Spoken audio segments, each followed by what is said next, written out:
Panulat ni Jade at ibaboses ni Jade. Ang tulang ito ay request ng isang kaibigan. Kahit sa pagmamahal ay maraming hadlang, handa pa ring sumugal kahit man ay masaktan. In Visaya version. Katsada unta ako ikaw jud hangtod sa katapusan ng akong makauban. Pero sa panahon ug apelyido kita gibawalan. Swerte na unta kaayo ko nimo kay tanan unta na ako natuman kay ikaw akong nakauban. Apan limitado lamang. Kung pwede lang unta mutakas sa kamaturan, gusto na akong moadto sa lugar nga ikaw ray akong kauban. May limitasyon ug permi ka pagagakson ug mabati ang imong manghalok. Kung dili ko angay nga mahadlok kay atong lugara, ikaw ug ako ra. Ambot ngano ba kung kanusa nga nalipay na kaayo ko kay anaa ka.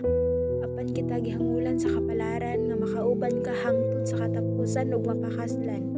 Pero ang tanan di ay naay katapusan. Gusto na ako nga higugmaon ka sa way limitado bisag delikado. Kay kabalo kaayo ko nga mas malipay ko nga ikaw ra ug ako. Ganahan kaayo ko nga magtan-aw nimo samtang katulog ka. Daghan kaayo ko gusto iingon sa imoa nga dili ug dili na ako kaya nga mawala ka. Kay gigapoy nako mangita ug moila pagulain. Naanad na kaayo ko nimo. Komportable na ko nga kauban ka ug mas ganahan ko sa akong mga katawa nga kauban ka. Kay kabalo ko nga kini tinud-anay bisan man sige tag-away pero ginapili gyapon nato nga sa usag-usab mo pahuway.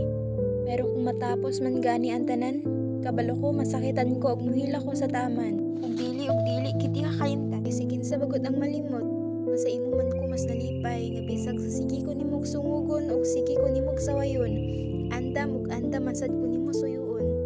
Ug sakitan duha mo pahiyom. Ug magaingon, love, dako kaayo na akong pasalamat nimo.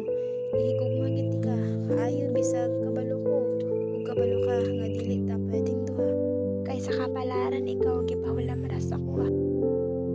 Thank you for listening, guys. I love you all. Subscribe!